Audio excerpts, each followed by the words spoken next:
जय हिंद दोस्तों, मैं Abhimanyu Raj study for goals YouTube channel में आप सबका स्वागत करता हूं। आज हम शुरू करने जा रहे हैं जेएसएससी सीजीएल हिंदी पेपर 2 के काव्य कुंज के 3 कवि के बारे में, जिसमें हमारे पहले कवि होंगे कबीर, उसके बाद सूरदास और तीसरे कवि होंगे विद्यापति। मैं आपको विश्वास दिलाता हूं कि इन तीनों कवि से जो भी सवाल एग्जाम में पूछे जाएंगे वो सारे इसी लेक्चर से होंगे। तो देर न करते हुए सेशन को शुरू करते हैं। सेशन को शुरू करने से पहले आप सबों के लिए एक मोटिवेशनल शायरी हमारी टीम ने लगाया है।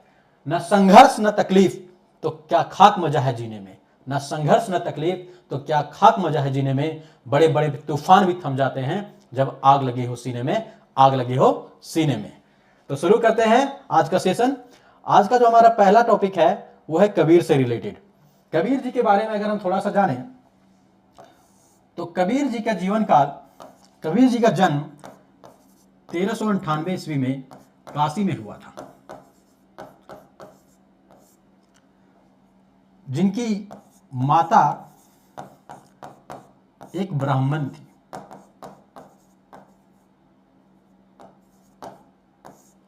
परंतु उनका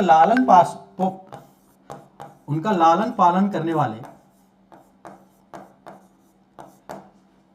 नीरू और लीमा थे, और उनकी पत्नी का नाम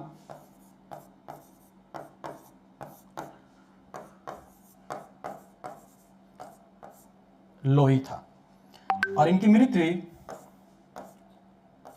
1518 ईस्वी में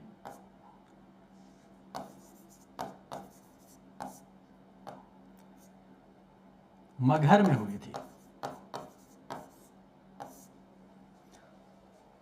तो कबीर के गुरु के बाद गुरु की बात करें तो कबीर के गुरु का नाम रामानंद था। वहीं कुछ मुसलमान शिष्य जो है कबीर का गुरु रामानंद को ना मानकर शेख तकी को मानते हैं। ठीक है, तो पहला क्वेश्चन हमारा पूछ रहा है कबीर का जीवन काल क्या है। पहला ऑप्शन है 1398 से 1518 ईस्वी, दूसरा है 1350 से 1458 ईस्वी, तीसरा है 1455 से 1575 ईस्वी, और चौथा ऑप्शन है 1500 से 1620 ईस्वी। तो आप आसानी से इसका आंसर कर पाएंगे। इस क्वेश्चन का हमारा आंसर क्या हो जाएगा, 1398 से 1518 ईस्वी। ठीक है, चलते हैं नेक्स्ट क्वेश्चन की ओर। हमारा जो नेक्स्ट क्वेश्चन है, मुसलमान अनुयायी कबीर दास को किनका शिष्य मानते हैं। Option A Sheikh Taqi, option B Rajjab, option C Moinuddin Chishti, option D Noor Mohammad. तो मैंने अभी ही बताया कि कबीर दास के वास्तविक गुरु जो थे वो रामानंद थे। कबीर दास के गुरु कौन थे, रामानंद। परंतु मुसलमान अनुयायी जो है इनका गुरु किसको मानते हैं, शेख तकी को मानते हैं। तो ऑप्शन ए हो जाएगा करेक्ट आंसर। तो चलते हैं नेक्स्ट क्वेश्चन की ओर। हमारा जो नेक्स्ट क्वेश्चन है, संत कवि कबीर से संबंधित छंदों का संग्रह निम्नलिखित में से किसमें किया गया है। ऑप्शन ए बीजक वाराणसी वाला, ऑप्शन बी कबीर ग्रंथावली राजस्थान वाला, ऑप्शन सी आदि ग्रंथ साहिब, ऑप्शन डी सभी। तो आपको मैं बता दूं कबीर से संबंधित जो छंदों का संग्रह है उनके शिष्य धर्मदास द्वारा बीजक ग्रंथ में किया गया था।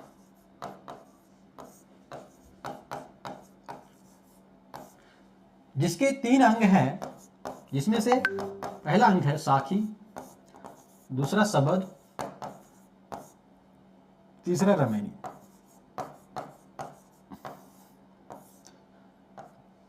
तो बीजक ग्रंथ के कितने अंग हैं, 3 अंग हैं, साखी, सबद और रमैनी। परंतु उनके जो छंदों का संग्रह है वो कबीर ग्रंथावली में भी मिलता है और आदि ग्रंथ साहिब में भी मिलता है। तो इसका करेक्ट आंसर क्या हो जाएगा हमारा, ऑप्शन डी। तो थर्ड नंबर का करेक्ट आंसर होगा ऑप्शन डी। तो चलते हैं नेक्स्ट क्वेश्चन की ओर। हमारा जो नेक्स्ट क्वेश्चन है, कबीर की रचना में निम्नलिखित में से क्या शामिल नहीं है। ऑप्शन ए साखी, ऑप्शन बी सबद, ऑप्शन सी कवित, ऑप्शन डी रमैनी।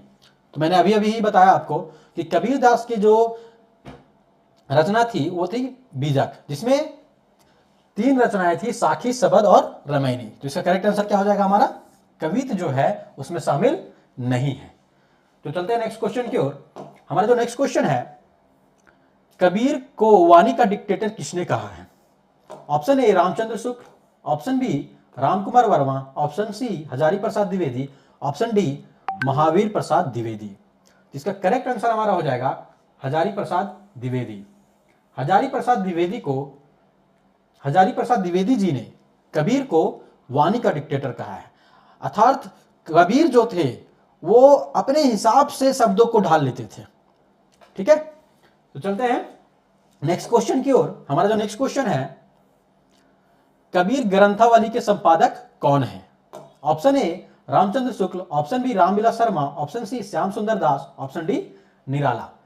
तो कबीर ग्रंथावली के जो संपादक है वो है श्याम सुंदर दास। तो 6 का ऑप्शन सी हो जाएगा हमारा करेक्ट आंसर। तो चलते हैं नेक्स्ट क्वेश्चन की ओर। नेक्स्ट क्वेश्चन हमारा है, बीजक किसकी रचनाओं का संग्रह है? अभी अभी हमने बताया कि कबीर की रचनाओं का संग्रह क्या है? बीजक। तो 7 का करेक्ट आंसर क्या हो जाएगा? ऑप्शन सी हमारा हो जाएगा करेक्ट आंसर। वहीं अगर हम जायसी की रचनाओं की बात करें तो जायसी की रचनाएं, जिसमें प्रमुख रचना है पद्मावत, उसके अलावा अखरावत,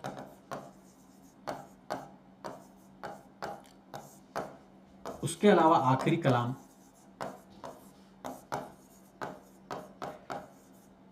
ये जो रचनाएं हैं वो जायसी की रचनाएं हैं। तुलसी की सर्वप्रसिद्ध रचना आप सभी परिचित होंगे, रामचरितमानस।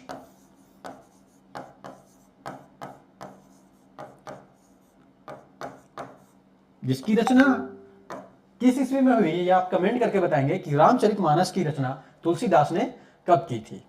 वहीं सूरदास की महत्वपूर्ण रचनाओं की अगर बात करें तो सूरसागर है, साहित्य लहरी है। ठीक है, तो इसका करेक्ट आंसर हो जाएगा हमारा, बीजक किसकी रचनाओं का संग्रह है? कबीर की रचनाओं का संग्रह है। 7 का करेक्ट आंसर है सी। चलते हैं नेक्स्ट क्वेश्चन की ओर। नेक्स्ट क्वेश्चन है, मानवता की समान भावना को आगे करके निम्न श्रेणी की जनता में आत्मगौरव का भाव जागृत करने वाले सर्वश्रेष्ठ कवि कौन थे? Option A Tulsidas, option B Kabir, option C Jayasi, option D Surdas. इसका करेक्ट आंसर क्या हो जाएगा? Option B Kabir. रामचंद्र शुक्ल मानते हैं कि मानवता की समान भावना को आगे करके निम्न श्रेणी की जनता में आत्मगौरव का भाव जागृत करने वाले कबीर थे। ठीक है, तो इसका करेक्ट आंसर हमारा हो जाएगा ऑप्शन बी। चलते हैं नेक्स्ट क्वेश्चन की ओर। हमारा जो नेक्स्ट क्वेश्चन है, निर्गुण भक्ति काव्य के प्रमुख कवि कौन है? Option A Surdas, option B Tulsidas, option C Kabirdas, option D Keshav. इसका करेक्ट आंसर क्या हो जाएगा? Option C. निर्गुण भक्ति काव्य के प्रमुख कवि कौन है? कबीरदास। प्रमुख कवि ही नहीं, निर्गुण भक्ति काव्य के प्रवर्तक भी आपसे पूछा जाए, निर्गुण भक्ति काव्य के प्रवर्तक कौन है, तो आपका जवाब क्या होगा? कबीरदास। वहीं अगर हम बात करें सूरदास की, तो सूरदास जो है वो सगुण भक्ति अर्थात कृष्ण की भक्ति करते हैं। वहीं तुलसीदास राम की भक्ति करते हैं।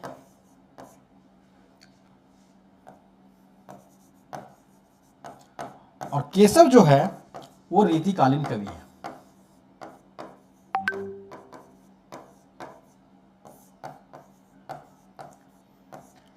तो इसमें पूछा जा रहा था निर्गुण भक्ति काव्य के प्रमुख कवि कौन है, तो आपका करेक्ट आंसर क्या हो जाएगा?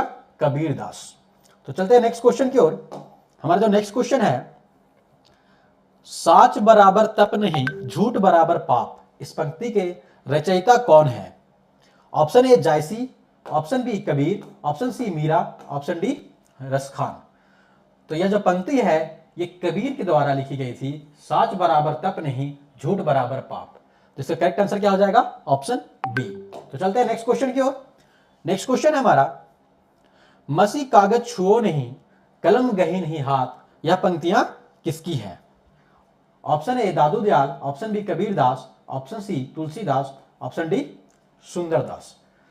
तो पंक्तियां है कि मसी कागज छुओ नहीं, मतलब मैंने कागज को अभी तक छुआ नहीं, मैंने कागज को छुआ नहीं मतलब मैं पढ़ा लिखा नहीं हूं। कलम गही नहीं हाथ, है ना, कलम को हाथ नहीं लगा। यह पंक्तियां किसकी है? कबीरदास की है। ऑप्शन बी हमारा हो जाएगा करेक्ट आंसर। चलते हैं नेक्स्ट क्वेश्चन की ओर। जो हमारा नेक्स्ट क्वेश्चन है, कबीरदास की भाषा क्या थी? Option A Braj, option B Kannauji, option C Sadhukkadi, option D Awadhi. तो कबीरदास की जो भाषा थी वो रामचंद्र शुक्ल मानते हैं कि कबीरदास की भाषा सदुक्कड़ी थी। वहीं श्याम सुंदर दास जी कबीरदास की भाषा को पंचमेल खिचड़ी मानते हैं। पंचमेल खिचड़ी अर्थात 5 भाषाओं का मिश्रण। तो कबीरदास की भाषा क्या थी? तो क्या हो जाएगा आपका करेक्ट आंसर? सदुक्कड़ी। चलते हैं नेक्स्ट क्वेश्चन की ओर। नेक्स्ट क्वेश्चन हमारा, मैं कहता हूं आखिर देखी, तू कहता कागज की लेखी, यह पंक्तियां किसकी है? मैं कहता आंखों की देखी, मतलब मैं जो आंखों से देखता हूं, जो अनुभव करता हूं वो बोलता हूं, लेकिन आप जो हैं वो क्या बोलते हैं, पढ़ लिए हैं जो कागजों में, उसकी बातें करते हैं। यह पंक्तियां किसकी है? कबीरदास की है। इसका करेक्ट आंसर हो जाएगा ऑप्शन डी। तो चलते हैं नेक्स्ट क्वेश्चन की ओर। नेक्स्ट क्वेश्चन हमारा है, संत मत का प्रवर्तक किसे माना जाता है? तो आप इसका जवाब आसानी से कर पा रहे होंगे। इसी लेक्चर में मैंने बताया कि संत मत का प्रवर्तक जो है किसे माना जाता है? संत कबीरदास को माना जाता है। तो चलते हैं नेक्स्ट क्वेश्चन की ओर। हमारा जो नेक्स्ट क्वेश्चन है, कबीर की प्रेम भावना पर किस मत का प्रभाव है? ऑप्शन ए सूफी मत, ऑप्शन बी जैन मत, ऑप्शन सी बौद्ध मत, ऑप्शन डी सिद्ध एवं नाथ मत।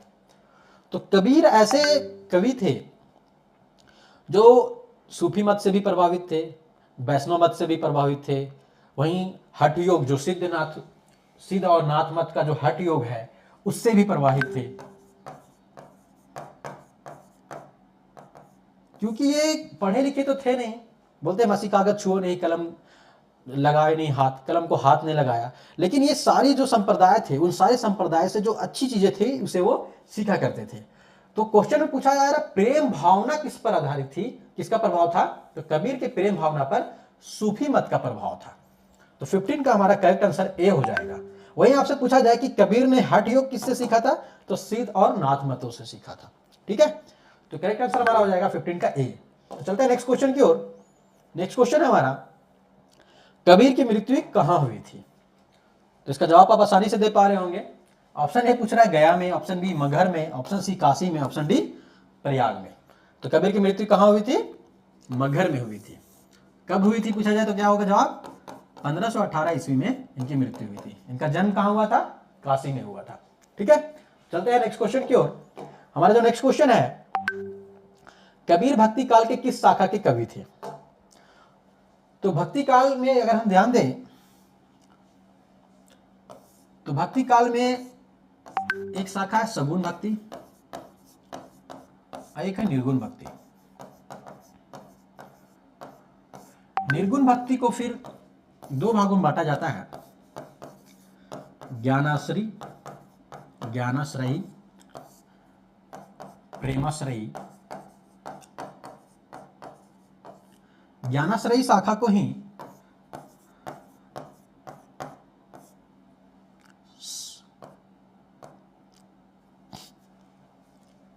संत काव्यधारा भी बोला जाता है।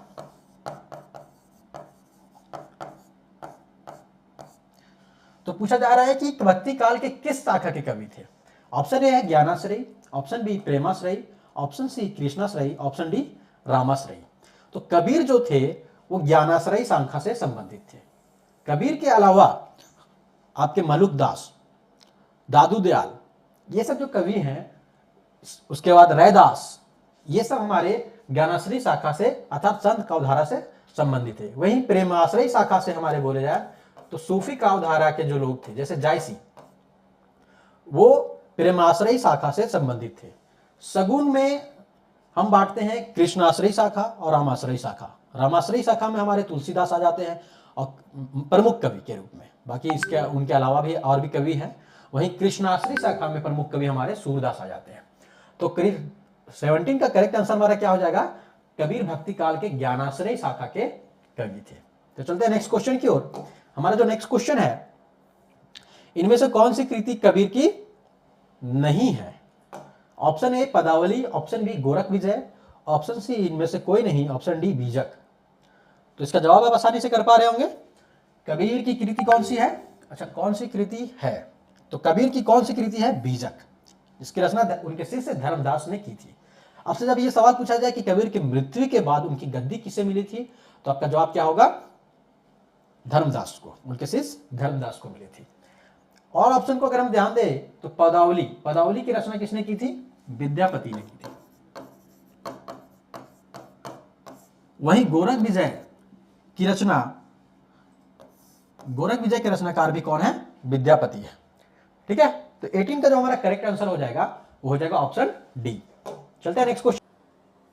कबीर की सखियां किस छंद में रचित है?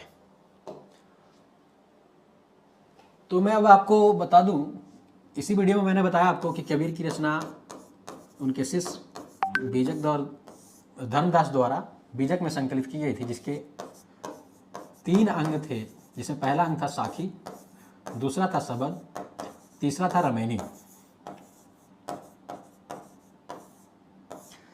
तो साखी की जो रचना है वो दोहा छंद में की गई थी,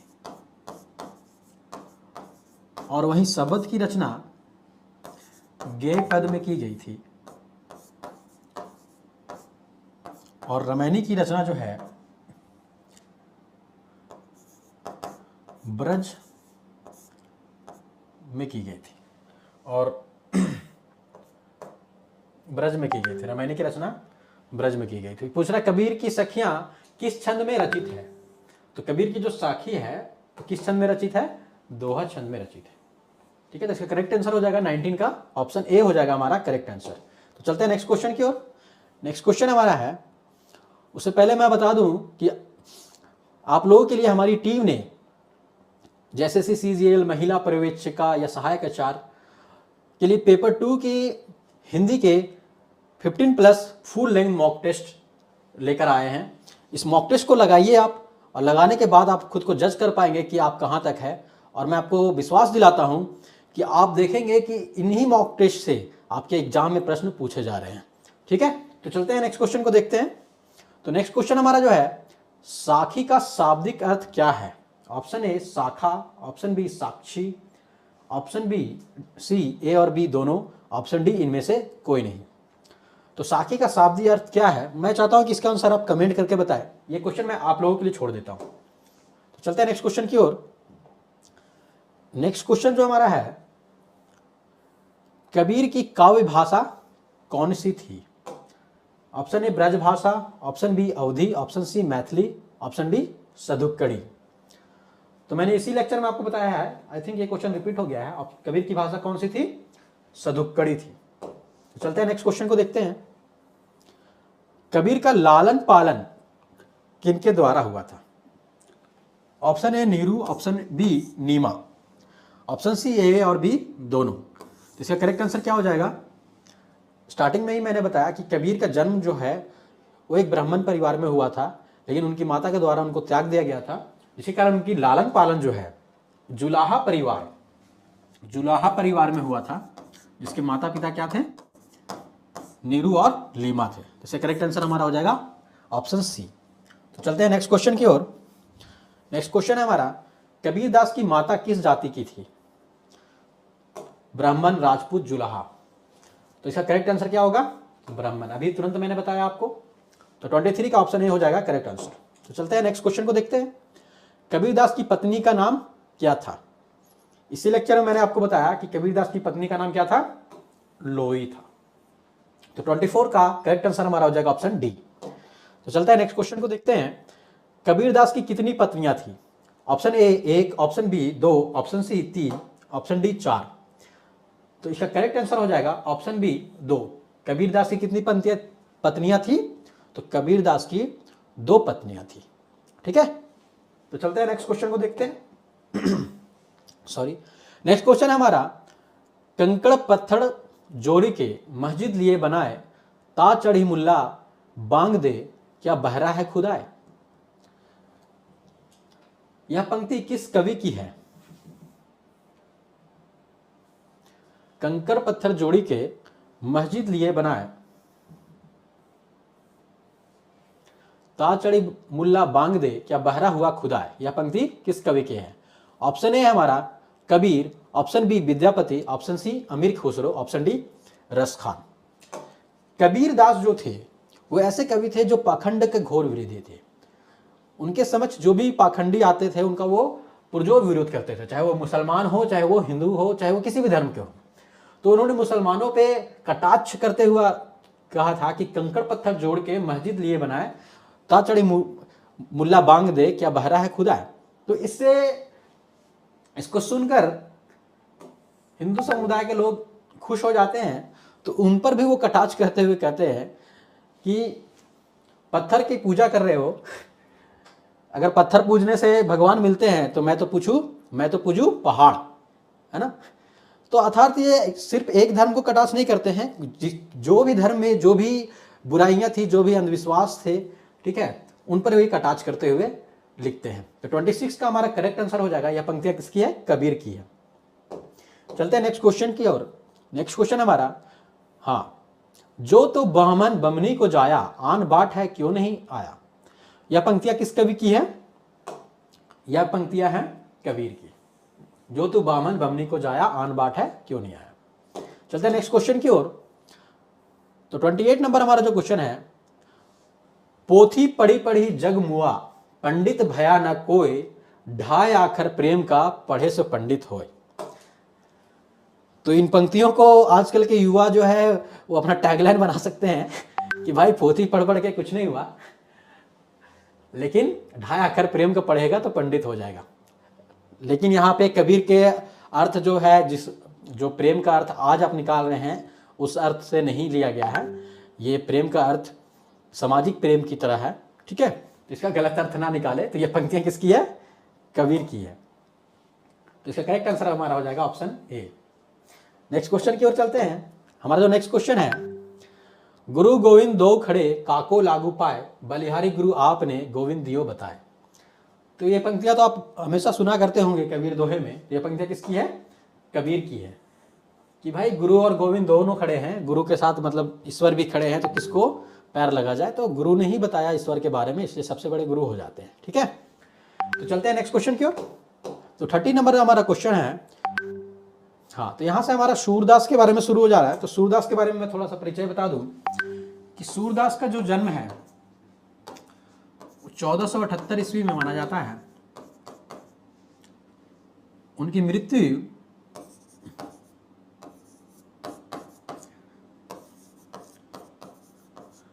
1523 ईस्वी में हुई थी। उनके गुरु का नाम रामानंद था।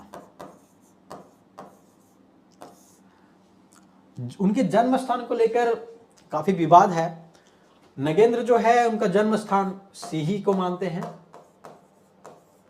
वहीं नगेंद्र के द्वारा उनका जन्म स्थान क्या माना गया? सीही को माना गया। वहीं रुनकता गौघट को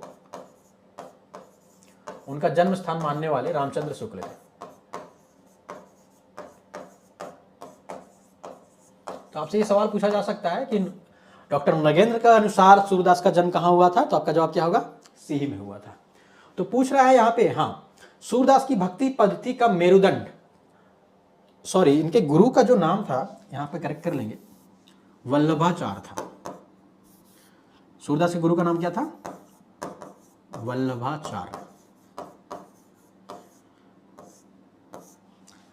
तो यहां पे क्वेश्चन पूछ रहा है कि सूरदास की भक्ति पद्धति का मेरुदंड कौन सी भक्ति है? ऑप्शन ए वैष्णव भक्ति, ऑप्शन बी निर्गुण भक्ति, ऑप्शन सी राम भक्ति, ऑप्शन डी पुष्टि मार्ग भक्ति। तो सूरदास की भक्ति पद्धति का मेरुदंड पुष्टि मार्ग भक्ति है, जिसकी स्थापना किसने की थी? वल्लभाचार्य ने की थी। तो यहां से आप एक क्वेश्चन ये भी याद रख सकते हैं कि पुष्टि मार्ग की स्थापना किसने की थी? वल्लभाचार्य ने की थी।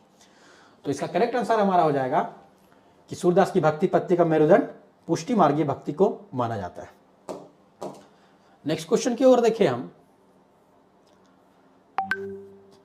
तो हमारी टीम ने हिंदी पेपर 2 या पेपर 1, पेपर 3 मतलब जेएसएससी के लिए कंप्लीट जो है, कंप्लीट पैकेज, आप चाहते हैं कि आप तीनों पेपर का टेस्ट लगाए, तो कंप्लीट पैकेज हमारी टीम ने आपके लिए लाया है, जिसमें पेपर 2 में खोटा, हिंदी, अंग्रेजी, नागपुरी, पंचपरगनिया, लगभग सभी महत्वपूर्ण भाषाएं जो है पेपर 2 की, उस पर आपके लिए मॉक टेस्ट बनाया गया है, तो टेस्ट लगाइए और खुद को देखिए कि आपकी तैयारी कैसी हुई है, कहाँ कहाँ कमी है, क्या सुधार करने की आवश्यकता है। तो चलते हैं नेक्स्ट क्वेश्चन को देखते हैं। नेक्स्ट क्वेश्चन है, सूरदास वत्सल का कोना कोना झांक आए हैं, यह कथन किस समीक्षक का है? डॉक्टर नगेंद्र, रामचंद्र शुक्ल, हजारी प्रसाद द्विवेदी, नंद दुलारी वाजपेयी। तो इसका करेक्ट आंसर हमारा हो जाएगा रामचंद्र शुक्ल। रामचंद्र शुक्ल कहते हैं कि सूरदास जो है वो वात्सल्य का कोना कोना झांका है। ठीक है, तो इसका करेक्ट आंसर क्या हो जाएगा हमारा 31 का ऑप्शन बी। नेक्स्ट क्वेश्चन को देखें तो नेक्स्ट क्वेश्चन है, किसने कहा था पुष्टि मार का जहाज जात है, सो जाकर कछु लेना हो सो लेऊ। पुष्टि मार का जहाज, हाँ यहां से आप ध्यान रखेंगे, आपसे जब सवाल पूछा जाएगा कि पुष्टि मार का जहाज किसे कहा जाता है, तो आपका करेक्ट आंसर क्या होगा सूरदास। तो जब सूरदास की मृत्यु हुई थी तब यह कथन विठलनाथ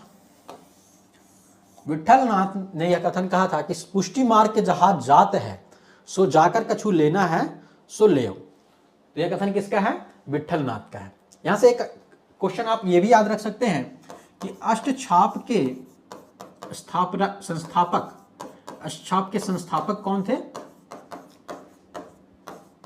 विठलनाथ थे।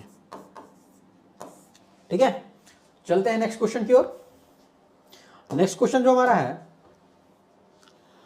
अष्टछाप के कवियों में सर्वाधिक प्रसिद्ध कौन है?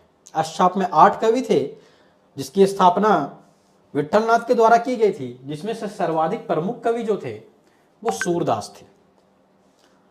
तो चलते हैं नेक्स्ट क्वेश्चन को देखते हैं। नेक्स्ट क्वेश्चन है हमारा 34 नंबर, सूरदास को किस रस का सम्राट कहा जाता है? ऑप्शन ए वीर रस का, ऑप्शन बी अद्भुत रस का, ऑप्शन सी वात्सल्य रस का, ऑप्शन डी हास्य रस का। तो इसका करेक्ट आंसर हमारा हो जाएगा वात्सल्य रस का। रामचंद्र शुक्ल कहते हैं कि वात्सल्य के क्षेत्र में सूरदास ने जो स्थान ग्रहण किया है उसके सामने कोई भी कवि खड़ा नहीं हो पाया। ठीक है, तो वात्सल्य का सम्राट कहा जाता है सूरदास को। तो देखते हैं 35 नंबर क्वेश्चन, इनमें से कौन सा ग्रंथ श्रृंगार और वात्सल्य के मनोहर चित्रों का अपार स्रोत है? Option A Padmavat, option B Sursagar, option C Ramcharitmanas, option D Saket. तो इसका करेक्ट आंसर हमारा हो जाएगा सूरसागर। अगर हम सूरदास की रचनाओं की बात करें तो इनकी प्रमुख रचनाएं, पहला तो हो गया सूरसागर, उसके अलावा है सूरसारावली, उसके अलावा है साहित्य लहरी। इनकी 3 रचनाएं जो है जो प्रसिद्ध है और अधिकांश कवि इनकी यही तीनों रचनाओं को प्रमाणिक भी मानते हैं। तो कौन सा ग्रंथ श्रृंगार और वात्सल्य के मनोहर का चित्रों का अपार स्रोत है? सूरसागर। बाकी ऑप्शन ए को देखिए तो पद्मावत के रचनाकार कौन है? जायसी।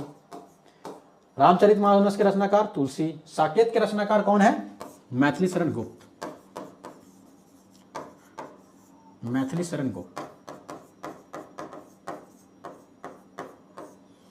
तो चलते हैं नेक्स्ट क्वेश्चन को देखते हैं। नेक्स्ट क्वेश्चन जो हमारा है, निर्गुण कौन देश को वासी, मधुकर हंसी समझाए, सौ दे बूझती साच ना हासी। इन पंक्तियों के रचयिता कौन है? तो सूरदास जब रचना कर रहे थे तो उनकी रचनाओं में कृष्ण जब गोपियों को छोड़कर चले जाते हैं, राधा को छोड़कर चले जाते हैं और अपने मित्र को भेजते हैं उनके सामने ज्ञान का उपदेश लेकर, तो उनके मित्र उद्धव को वो कटाक्ष करते हुए, कमेंट करते हुए कहती है कि निर्गुण कौन देश को वासी? निर्गुण जो है किस देश का वासी है? कहाँ रहता है निर्गुण? हम तो देखे नहीं भाई। मधुकर हंसी समझाओ, समझाइए हमें, सौ दे बुझती साच ना हासी। तो निर्गुण पे वो कटाक्ष करते हुए ये कथन गोपियों का है जो कि उद्धव के सामने रखा गया है, जिसके कथन के रचयिता कौन है? सूरदास है। तो ऑप्शन ए हमारा जो हो जाएगा वो करेक्ट आंसर हो जाएगा। चलते हैं नेक्स्ट क्वेश्चन की ओर। तो नेक्स्ट क्वेश्चन हमारा, भ्रमर गीत के रचयिता कौन है? Option A Surdas, option B Ghananand, option C Vidyapati, option D Shiv Singh. इसका करेक्ट आंसर हमारा हो जाएगा भ्रमर गीत के रचयिता हैं सूरदास।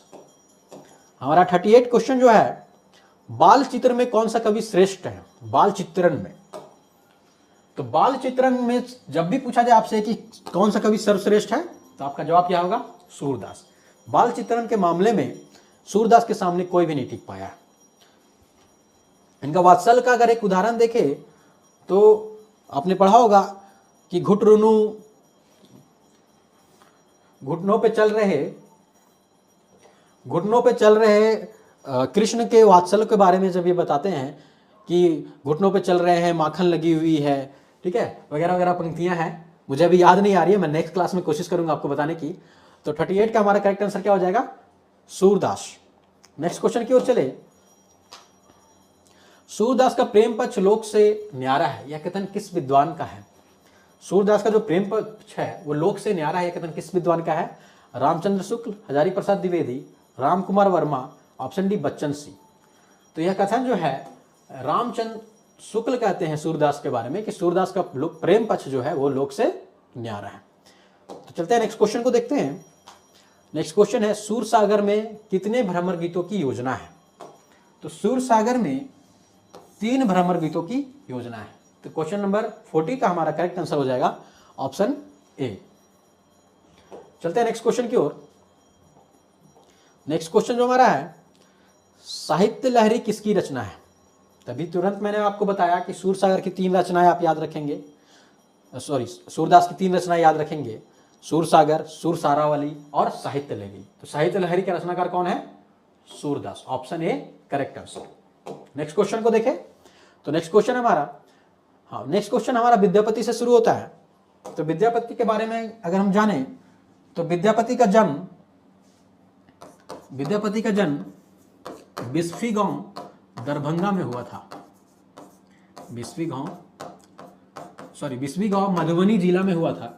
हालांकि किसी बुक में आपको दरभंगा जिला भी मिलेगा, परंतु सर्वाधिक जगह आपको मिलेगा बिस्फी गांव मधुबनी जिला में विद्यापति का जन्म हुआ था। उनके पिता का नाम गणपति चंद्र था, वहीं उनके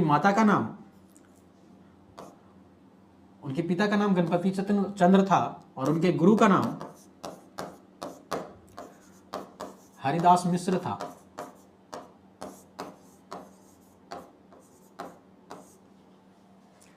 तो यहां पूछा जा रहा है आपका कि विद्यापति का जन्म कहां हुआ था? ऑप्शन ए पूर्णिमा जिला मेरीगंज गांव में, ऑप्शन बी दरभंगा जिला वनभरा गांव में, ऑप्शन सी मधुबनी जिला बिस्फी गांव में, ऑप्शन डी समस्तीपुर जिला उदवा गांव में। इसका करेक्ट आंसर क्या हो जाएगा हमारा? इसका हमारा करेक्ट आंसर हो जाएगा मधुबनी जिला बिस्फी गांव में विद्यापति का जन्म हुआ था। तो 42 का करेक्ट आंसर हमारा है ऑप्शन सी। चलते हैं नेक्स्ट क्वेश्चन को देखते हैं। नेक्स्ट क्वेश्चन हमारा विद्यापति से रिलेटेड, कौन सी रचना विद्यापति की नहीं है? विद्यापति की अगर रचनाओं की बात करें तो विद्यापति ने 3 भाषा में रचनाएं की है, जिस 3 भाषाओं में लगभग 14 ग्रंथ की रचनाएं की है, जो इनके प्रमुख ग्रंथ हैं। संस्कृत में, अवहट्ट में, मैथिली में। मैथिली की इनकी जो प्रमुख रचना है वह है पदावली,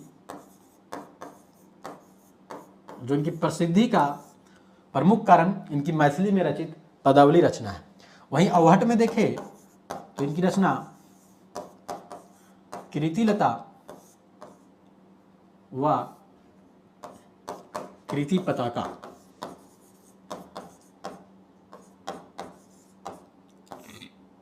ये जो रचनाएं हैं वो विद्यापति के अवहट्ट में लिखी गई है। वहीं संस्कृत में देखें तो गंगा वाक्यावली,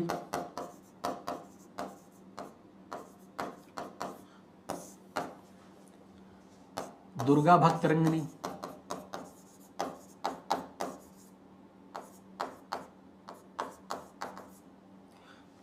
रंगनी, पुरुष परीक्षा,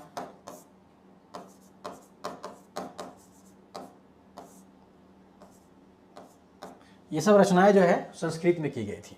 ठीक है, तो यह पूछ रहा है कि कौन सी रचना विद्यापति के नहीं है। ऑप्शन ए गंगा वाक्यावली, दुर्गा भक्त रंगिनी, वर्ण रत्नाकर, भूप परिक्रमा। तो यहां पे हम देखें तो वर्ण रत्नाकर जो है वो विद्यापति की रचना नहीं है। तो वर्ण रत्नाकर के रचनाकार कौन है?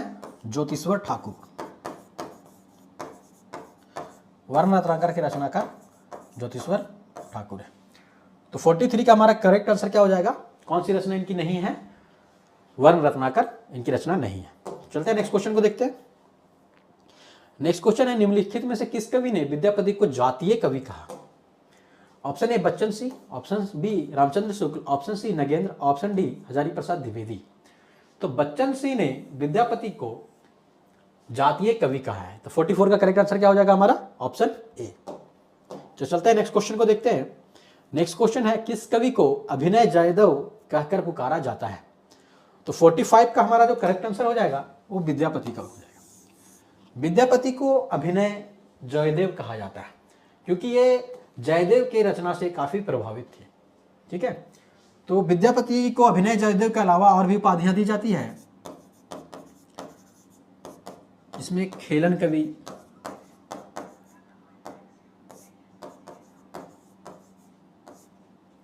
खेलन कवि प्रमुख है। अभिनय जयदेव के अलावा इन्हें खेलन कवि भी कहा जाता है विद्यापति को। तो चलिए नेक्स्ट क्वेश्चन को देखें। तो हमारा जो नेक्स्ट क्वेश्चन है, विद्यापति ने कृति पताका की रचना किस राजा के संरक्षण में की थी?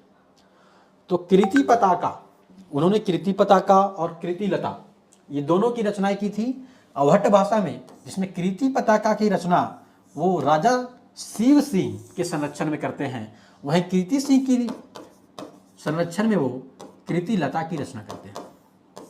तो जब आपसे पूछा जाए कृति पताका किसके संरक्षण में किए थे, तो राजा शिव से हमारा करेक्ट आंसर हो जाएगा। तो 46 का बी नंबर हमारा करेक्ट आंसर होगा। तो चलते हैं नेक्स्ट क्वेश्चन को देखते हैं। विद्यापति की कौन सी रचना भृंग भृंगी संवाद में है? तो विद्यापति की रचना कृति लता को भृंग भृंगी संवाद में हजारी प्रसाद द्विवेदी जी कहते हैं कि इनकी रचना जो है कृति लता वो भृंग भृंगी संवाद में है। तो चलते हैं नेक्स्ट क्वेश्चन को देखते हैं। हाँ, इनके अलावा जो भी रचनाएं हैं कृति पताका, पदावली, शैव सर्वस्व सार, ये सारे के रचनाकार विद्यापति ही हैं। ठीक है, तो ये भी ध्यान रखेंगे आप। चलते हैं नेक्स्ट क्वेश्चन को देखते हैं। नेक्स्ट क्वेश्चन है, किस कवि को कवि रंजन और खेलन कवि की उपाधियां दिया गया? तो विद्यापति को अभिनय जयदेव के अलावा कवि रंजन और खेलन कवि भी कहा जाता है। तो 48 का हमारा करेक्ट आंसर हो जाएगा ऑप्शन ए। चलते हैं नेक्स्ट क्वेश्चन को देखते हैं। नेक्स्ट क्वेश्चन है, विद्यापति के गुरु का क्या नाम था? तो इसी लेक्चर में मैंने आपको बताया, आप आसानी से आंसर कर पा रहे होंगे कि विद्यापति के गुरु का नाम क्या था? हरि मिश्र था। तो चलिए नेक्स्ट क्वेश्चन को देखें। नेक्स्ट क्वेश्चन है हमारा, विद्यापति का संबंध किस संप्रदाय से है? वैसे विद्यापति की पदावली रचना को देखें तो पदावली रचना में वो राधा कृष्ण की भक्ति करते नजर आते हैं, जिसे श्री कृष्ण जिसे रामचंद्र शुक्ल जो है इन्हें सिंगारी कवि मानते हैं। रामचंद्र शुक्ल के अनुसार ये सिंगारी कवि है। और ये किस संप्रदाय से संबंधित है, ये सवाल जब आपसे पूछा जाए तो आपका करेक्ट आंसर हो जाएगा ये शैव संप्रदाय से संबंधित थे। तो रामचंद्र शुक्ल का कहना है कि अगर इन्हें भक्ति करनी ही होती तो ये शैव की भक्ति करते, शिव भगवान की भक्ति करते, ना कि राधा कृष्ण की, क्योंकि ये शैव संप्रदाय से संबंधित थे। इसलिए जो इन्होंने पदावली में जो राधा कृष्ण के लेकर के जो रचनाएं की है उसे सिंगारी रचना मानी है। तो रामचंद्र शुक्ल पदावली की रचना को सिंगारी रचना मानते हैं और उस कारण विद्यापति को ये सिंगारी कवि भी मानते हैं। तो हमारा 50 का करेक्ट आंसर क्या हो जाएगा? Option A. तो चलते हैं नेक्स्ट क्वेश्चन को देखते हैं। 51 क्वेश्चन है, किसने विद्यापति की पदावली को जीव और परमात्मा के संबंध का रूपक माना है? विद्यापति की पदावली को जीव और परमात्मा के संबंध का रूपक माना है। Option A Bachchan Singh, option B Anand Kumar Swami, option C Hazari Prasad Dwivedi, option D Nagendra. तो ऑप्शन बी हमारा हो जाएगा करेक्ट आंसर। विद्यापति की पदावली को जीव और परमात्मा का रूप के संबंध में रूपक किसने माना है? आनंद कुमार स्वामी ने। तो 51 का करेक्ट आंसर हमारा बी हो जाएगा। नेक्स्ट क्वेश्चन को देखें। कृति लता और कृति पताका किस भाषा में रचित है? आसानी से आप कर पा रहे होंगे। कृति लता और कृति पताका जो है वो अवहट्ट में रचित है। वहीं मैथिली में इनकी प्रमुख रचना कौन सी है? पदावली है। चलिए नेक्स्ट क्वेश्चन को देखें। नेक्स्ट क्वेश्चन है हमारा, विद्यापति किस काल के कवि हैं? तो विद्यापति जो हमारे हैं वो आदि काल के कवि हैं। तो 53 का हमारा करेक्ट आंसर हो जाएगा ऑप्शन बी। नेक्स्ट क्वेश्चन को अगर हम देखें तो विद्यापति को हिंदी साहित्य का प्रथम कवि मानने वाले विद्वान कौन है? तो बच्चन सिंह के अनुसार विद्यापति जो है हिंदी साहित्य के प्रथम कवि हैं। तो 54 का हमारा करेक्ट आंसर हो जाएगा ऑप्शन डी। नेक्स्ट क्वेश्चन को देखें तो तिरहुत के राजा कीर्ति सिंह की वीरता का वर्णन विद्यापति के किस रचना में है? तो तिरहुत के राजा कीर्ति सिंह का वर्णन मैंने इसी लेक्चर में आपको बताया कि कीर्ति सिंह का वर्णन पूछे तो कहां हो जाएगा आंसर आपका? कृति लता। वहीं शिव सिंह का वर्णन पूछे तो आपका कृति पताका आंसर होगा। इसका करेक्ट आंसर क्या हो जाएगा हमारा? 55 का ऑप्शन बी। नेक्स्ट क्वेश्चन को देखें तो विद्यापति की पदावली की भाषा क्या है? मैं बार बार आपको बता रहा हूं, आपको आई थिंक याद भी हो गया होगा कि विद्यापति के पदावली की भाषा क्या है? विद्यापति के पदावली की भाषा हमारी मैथिली है। ऑप्शन बी हमारा हो जाएगा करेक्ट आंसर। तो चलते हैं नेक्स्ट क्वेश्चन को देखते हैं। नेक्स्ट क्वेश्चन जो हमारा है, इनमें से किस विद्वान ने विद्यापति को भक्त कवि माना है? किस विद्वान ने विद्यापति को भक्त कवि माना है? Option A Harprasad Shastri, option B Acharya Shukla, option C George Grierson, option D ब्राह्म वृक्ष बेनीपुरी। तो विद्यापति को भक्त कवि मानने वाले थे जॉर्ज ग्रियर्सन। तो 57 का हमारा करेक्ट आंसर क्या हो जाएगा? ऑप्शन सी। नेक्स्ट क्वेश्चन को देखें तो 58 जो हमारा क्वेश्चन है वो कहता है किस विद्वान ने विद्यापति की रचना कृति लता को भृंगी संवाद कहकर पुकारा है? तो इसका आंसर आप आसानी से कर रहे होंगे, इसी लेक्चर में मैंने आपको बताया, आपको याद भी हो गया होगा आई थिंक। ऑप्शन ए पूछ रहा है Ramkumar Verma, option B Acharya Shukla, option C doctor Nagendra, option D Hazari Prasad Dwivedi. तो हजारी प्रसाद द्विवेदी कहते हैं कि विद्यापति की जो कृति लता रचना है वो भृंगी संवाद में है। तो 58 का हमारा ऑप्शन डी जो हो जाएगा हमारा वो करेक्ट आंसर हो जाएगा। 59 पूछ रहा है किस विद्वान ने नेपाल के राजकीय पुस्तकालय से विद्यापति द्वारा रचित कृति लता पुस्तक की मूल प्रशस्ति प्राप्त की? किस विद्वान ने नेपाल के पुस्तकालय से कृति लता की मूल प्रशस्ति प्राप्त की? तो हरप्रसाद शास्त्री जो थे, हरप्रसाद शास्त्री ने विद्यापति की कृति लता की मूल प्रशस्ति नेपाल से प्राप्त की थी। इसका करेक्ट आंसर हमारा जाएगा ऑप्शन सी। नेक्स्ट क्वेश्चन को देखें तो नेक्स्ट क्वेश्चन हमारा, विद्यापति की रचनाएं कृति लता और कृति पताका किस भाषा में है? आई थिंक ये रिपीट हो गया है। आंसर क्या हो जाएगा हमारा? अवट हो जाएगा। नेक्स्ट क्वेश्चन को देखें, विद्यापति की अनेक उपाधियों से जाना जाता है, इनमें से कौन सी उपाधि विद्यापति की नहीं है? ऑप्शन ए मैथिल कोकिल, ऑप्शन बी अवधि का राजा, ऑप्शन सी कवि शेखर, ऑप्शन डी अभिनय जयदेव। तो इनको अवधि का राजा नहीं कहा जाता है, इनके अलावा मैथिल कोकिल, कवि शेखर, अभिनय जयदेव, खेलन कवि, ये सारी उपाधियां विद्यापति को दी जाती है। तो 61 का हमारा करेक्ट आंसर हो जाएगा ऑप्शन बी, अवधि का राजा जो है वो उपाधि विद्यापति को नहीं दी गई है। नेक्स्ट क्वेश्चन को देखिए, विद्यापति का नाटक कौन सा है? Option A Goraksha Vijay, option B Rukmini Haran, option C Parijat Parinay, option D उपरोक्त सभी। इसका करेक्ट आंसर हमारा हो जाएगा ऑप्शन डी, गोरख विजय का जो विद्यापति का जो नाटक है वो गोरख विजय, रुक्मणी हरण और परिजात परिणय, ये तीनों नाटक विद्यापति के द्वारा रचित है। नेक्स्ट क्वेश्चन को देखें, विद्यापति के पिता का नाम क्या था? तो विद्यापति के पिता का नाम था गणपति ठाकुर। ऑप्शन बी हमारा हो जाएगा करेक्ट आंसर। नेक्स्ट क्वेश्चन को देखते हैं। नेक्स्ट क्वेश्चन है, विद्यापति के गोरक्ष विजय किस भाषा में रचित है? वैसे विद्यापति के गोरक्ष विजय की दो भाषाएं हैं, उसमें जो गद्य है वो संस्कृत भाषा में लिखी गई है, वहीं पद्य जो है वो मैथिली में रचित है।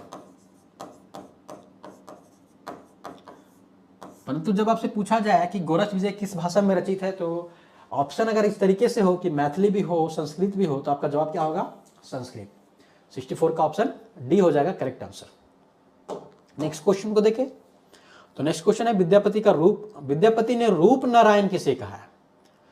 ऑप्शन ए राजा कीर्ति सिंह को, ऑप्शन बी कामेश्वर सिंह को, ऑप्शन सी राजा शिव सिंह को, ऑप्शन डी धनंजय सिंह को। तो विद्यापति के जो बाल सखा जो थे वो शिव सिंह थे, और उसी को उन्होंने, विद्यापति ने राजा शिव सिंह को ही क्या कहा है, रूप नारायण कहकर पुकारा है। तो 65 का हमारा करेक्ट आंसर क्या हो जाएगा, ऑप्शन सी हमारा हो जाएगा करेक्ट आंसर। तो चले नेक्स्ट क्वेश्चन को देखें। नेक्स्ट क्वेश्चन हमारा है, विद्यापति के बाल सखा कौन थे। अभी तुरंत मैंने बताया विद्यापति के बाल सखा कौन थे, राजा शिव सिंह थे। नेक्स्ट क्वेश्चन को देखते हैं, विद्यापति कितनी भाषाओं में काव्य रचना की है। इसी वीडियो में मैंने आपको बताया कि विद्यापति ने मैथिली, संस्कृत, अवहट, ये 3 भाषाओं में रचनाएं की हैं। ठीक है, तो 68 का हमारा करेक्ट आंसर हो जाएगा ऑप्शन सी, 3 भाषा। नेक्स्ट क्वेश्चन को देखें, विद्यापति ने किस प्रकार की भक्ति की है। ऑप्शन ए एकेश्वरवाद, ऑप्शन बी बहुदेववाद, ऑप्शन सी द्वैतवाद, ऑप्शन डी रहस्यवाद। ये सवाल जो है जेएसएससी सीजीएल 28 जनवरी को हुए पेपर में आया था, तो आई थिंक इसका जवाब आप सब जानते होंगे।